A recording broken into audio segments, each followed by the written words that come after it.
төрөлхтний хүртэж буй хүйсийн ав шиг. Хүмүүсийн нөхөн үрждэг арга зүйн түгээмэл зүй тогтол гэхээсээ илүү тохиолдол юм. Ийм хүмүүсийн хоорондох физик эвцэлдэлдээс өөр аргаар нөхөн үржиж буй олон биологийн зүйдэд мод, шавж, ургамал, цэцэг зэргийг амьдралын бүхэл төвшөнд бид харж байдаг.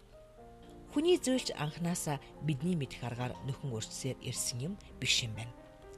Эхэндээ хүн хүйсгүй бөгөөд өндөгнөөс төрдөг байсан гэдэг. Анхны физик нэгт биетэй хүмүүс нь хүн төрлөختний 3 дугаар төрлөختөн буюу лемурчууд байсан гэдэг. Гариг дээр мэрэгэн ухааны хөвгүүд залран өндөгнөөс төрсэн анхны хүмүүс Бхая нарыг оюун бэлгээр амьлуулахаар дээд хүрээнээс бууж ирсэн гэнэ. Тэд 3 дугаар төрлөختний хүмүүсийн бүдүүлэг биеийг үзээд дурн гутаж тэдний биед орж оюун бэлгийн монадан болохыг хүсээгүй гэнэ. Гэлээч зарим нь Бхая нарын биеинд орж зарим нь зөвхөн тэдэнд оч гэрлээсээ цацруулсан төдийгөөр цэглсэн гэдэг. Бусд нь 4 дугаар төрхтний Атлантын үеийг хүртэл хүлээзний хэмээн хойшсуулсан хэмээн түүх өгүүлдэг. Эхнийх нь яваандаа архаатууд болж мэрэгэн бэлгийн хөвгүүдээс оч цацраг төдийг хүртсэн нь дээд мэдлэггүй хоцорсон байна. 3 дахь бүлгийнхэн ухаангүй үлдэв. Энэ нь цагаан, шар, хар 3 арьсны 3 үндсэн бүлэг бөгөөд хүн төрлөختөнд цаашид ялгархын үндэс болсон байна. 3 дугаар төрхтөн өндөгнөөс төрхийн сацуу хүйсгүй Бхаягаас эхлээд хос хүйстэн Гермафродит төрх замаар үржсэн байна. Дараа нь хос хүйстэн бүрд Эремийн хүйсийн тодорхой нэгэн давмгайлах болж эцэстээ Эрем хүмүүсийн ялгаа үүсжээ. Ингээд Лемурийн 5 дугаар төрхтний сүүлээр хүн төрлөختөн яг одоогийн маягаар үрждэг болж төрх үххийн зовлон эдэлдэг болсон гэдэг.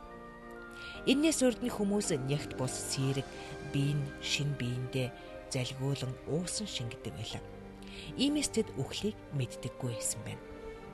Эрем хүмүүс үүсэхдээ эхлээд эм хүйсэн төрүүлж үүссэн гэдэг. Эмэгтэй нөхөн үржихийн аппарат анхлан бүтээгдэж тодорхой хугацаа өнгөрсөний дараа сая эрэгтэй нөхөн үржихийн аппарат бий болжээ. Анхных нь сүүлийн мушгин гэдэг эзотерикийн хууль байдаг. Энэ хуулийн дагуу эмэгтэй нөхөн үржихийн аппарат эхэлж бүтээгдснээрээ сүүлд үлдэнэ. Эрэгтэй нөхөн үржихийн аппарат төрүүлж үүсгэж үгүй болно гэнэ. Үүнийг шинжлэх ухааны нэгэн нээлт шууд бусаар нотолж байна.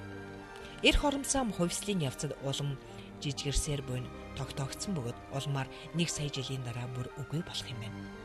Эр хүйс 1 сая жилийн дараа үгүй болно гэсэн үг юм.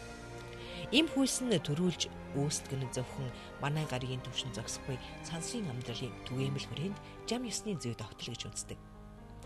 Энэ язгуур хэнийгч юуны ч оролцоогүйгээр бүгдийг өөрөөсөө төрүүлсэн байдаг. Эр хүйсийн оролцоогүйгээр эм хүйсэнд үр тогтох нөхөн үржих боломж байдгийг 1977 онд Мэн мужийн Бар Хабар дахь Жесний лабораторид Петр Хоббс, Карл Иминсер нар судалгаагаар нотолсон байна. Тэдний явуулсан туршилтын дүнд туршлагын эм огтон нь эрэгчингүйгээр 7 гүлчгийг төрүүлсэн явдал юм. Эмэгчин нь эрэгчингүйгээр үр тогтож нөхөн үржихийг партеногенез гэдэг.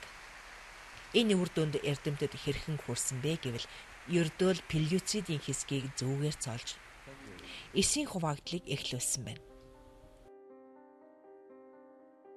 Улмаар үр хөрвөл хөгжиж үр төлн төрсөн байна. Зөвхөн өндгөн эсийн бүрхүүлийг л цоолоход хангалттай гэнэ.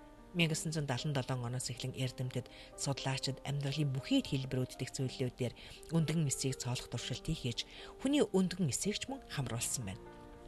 Энэ туршлагыг эмэгтэйчүүдээр хийхэд туршилтын үр дүнд охид төрсөн байна. Ийхүү үрийн шингэнгүүгээр хүний өндгөн эс үр тогтох боломжтой гэдэг нь шинжлэх ухаанаар нотолгдсон баримт юм. Партеногенезийн маягаар төрсэн охид эхтэйгээ усны тусал мэт адилхан бөгөөд бүхий л тохиолдолд үргүй байсан байна. Эр хүйсийн оролцоогүйгээр эмэгтэй хүнд үр тогтох буюу онгон бүсгүй жирэмслэх энэ үзэгдлийг урнынч, дорнынч шашны түүхэнд тэмдэглэн үлдээсэн байдаг. Жишээ нь Кришна онгон их Дипавигээс төрсөн бол харин Иесус Христ нөхөрт гараагүй мөн л онгон Маригаас мэндэлсэн гэх жишээтэй. Наазах нь Монголын нууц давчгаанд өнчин 3 хүүтэй бэлэвсэн үлдсэн алтан ургийн их болох Алуунга өөр шөнөөр өрхний завсраа шарвалцсан орж ирэх шар гэрэл хэвлийг нэлбэхэд бодончир мунхаг, буху хатаги, бухут сальжи хэмээх 3 хөвгүүнийг төрүүлсэн гэдэг. Гэрт нь Малиг Баядовгийн зарц залуугаас өөр эр хөнгөө атал их хүүхэд төрүүлдэ хэмээн том хөвгүүд нь сэжиглэж буйг мэдээд алуунгаа тэдэнд чухам учрыг тайлбарлаад лав тэнгэрийн хөвгүүд биз.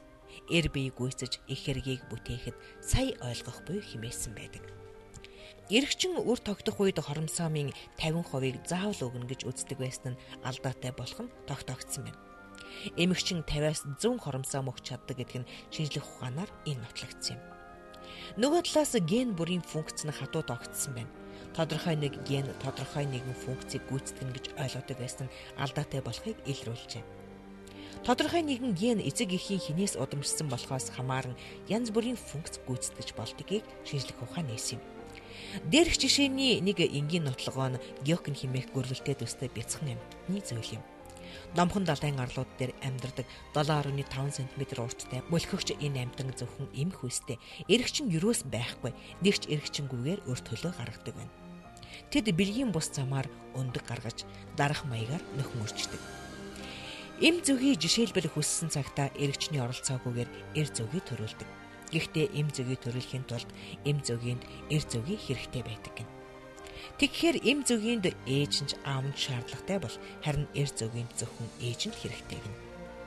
Эр зөгийн бүрд зөвхөн ээж эм зөгийг хэрэгтэй бөгөөд зөгийн олон үе ийм сонин маягаар үрждэг байна. Ирээдүйд бүсгүй хүн эр хүний оролцоогүйгээр үр төлөө бүтээдэг болох хувьслын мөчлөгөөд хөндөрлөгдөн өгсөн орох гэж байгааг нь. Энэ бол нууцын төвийн эцсийн хувь тавилантай холбоотой нууцын төвийн энергийг ховлон өөдөө өсөж, хоолойн төв сэрснээр туйрын бүтээх цоошин талбаруудыг нээх зам ёсны дагуу өрнөх үйл явц юм. Гагцхүү физик төвшөнд туйрогч байхаар хүмүүс хязгаарлагдахгүй. Нарийн энергийн төвшөнд туйрогч болохын тулд хүн дөхөн үржихийн функцээ ариун нандин байлгаж, бэлгийн зөнгөө ариусган, соён гээгүүлж, адгуусны зөнгийнхоо боолн байхаа зогсож, эзэн болох хэрэгтэй гэнэ. Ингэсэн цагт л хоолойн төвийн бүтээлч шид сэрж, дуу авианыхаа шидээр материалын ертөнцид гоо сайхан төрөлийг бүтээж эхэлнэ. Тарны хүчээр бурхтын лагшин адил гайхамшигт бие зөгцсийг өөртөө зориулан туйраадаг болно.